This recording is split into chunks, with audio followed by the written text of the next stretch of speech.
Hi friends, welcome back to our channel. எல்லோரும் எப்படி இருக்கீங்க? நல்லா இருக்கீங்களா? கண்டிப்பாக எல்லாருமே நல்லா இருப்பீங்கன்னு நம்புகிறேன்.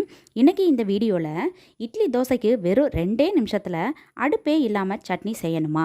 இந்த புளி மிளகாய் சட்னியை செஞ்சு பாருங்கள். இந்த சட்னியை அந்த காலத்தில் கிராமத்துலலாம் அதிகமாக செஞ்சு சாப்பிடுவாங்க.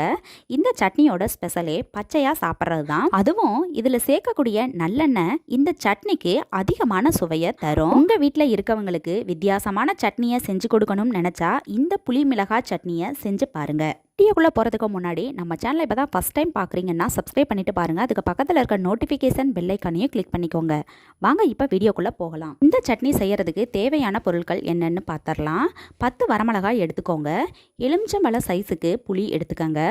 சின்ன வெங்காயம் 15 எடுத்துக்கோங்க. உப்பு தேவைக்கேற்ற மாதிரி சேர்த்துக்கோங்க.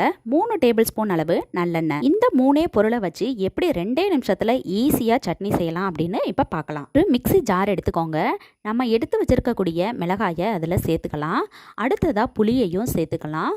இப்போ சின்ன வெங்காயத்தையும் அதில் சேர்த்துட்டு தேவைக்கேற்ற மாதிரி உப்பையும் சேர்த்துட்டு கொஞ்சமாக தண்ணி ஊற்றி நல்லா நைஸாக அரைச்சி எடுத்துக்கோங்க. அரைச்சி எடுத்த இந்த சட்னியை ஒரு பவுலுக்கு இந்த மாதிரி மாற்றிக்கலாம்.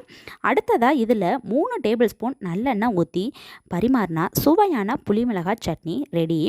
உங்களுக்கு ஒருவேளை பச்சை வாசனை பிடிக்கல அப்படின்னா இந்த சட்னியை தாளிச்சும் சாப்பிடலாம். அதுக்கு ஒரு வாணலியை அடுப்பில் வச்சு அதில் 3 டேபிள் ஸ்பூன் நல்லெண்ணெய் ஊற்றி 1 டீஸ்பூன் கடுகு, 1 டீஸ்பூன் உளுந்தம்பருப்பு, 1 கொத்து கருவேப்பிலை சேர்த்து தாளித்து சட்னியோட இந்த மாதிரி சேர்த்து கலந்துக்கலாம். ஆனால் இந்த சட்னியை தாளிக்காமல் சாப்பிட்டாதான் டேஸ்ட்டாகவே இருக்கும். இந்த சட்னி உங்களுக்கு பிடிச்சிருந்தா நீங்களும் உங்கள் வீட்டில் செஞ்சு பாருங்கள். இந்த வீடியோ உங்களுக்கு பிடிச்சிருந்தா ஒரு லைக் கொடுத்துருங்க. பயனுள்ளதாக இருந்தால் உங்கள் ஃப்ரெண்ட்ஸ் அண்ட் ஃபேமிலிக்கும் ஷேர் பண்ணுங்கள். இது மாதிரியான பல பயனுள்ள டிப்ஸ் தெரிஞ்சுக்கணும்னா நம்ம சேனலை மறக்காமல் சப்ஸ்கிரைப் பண்ணி வச்சுக்கோங்க. தேங்க்யூ.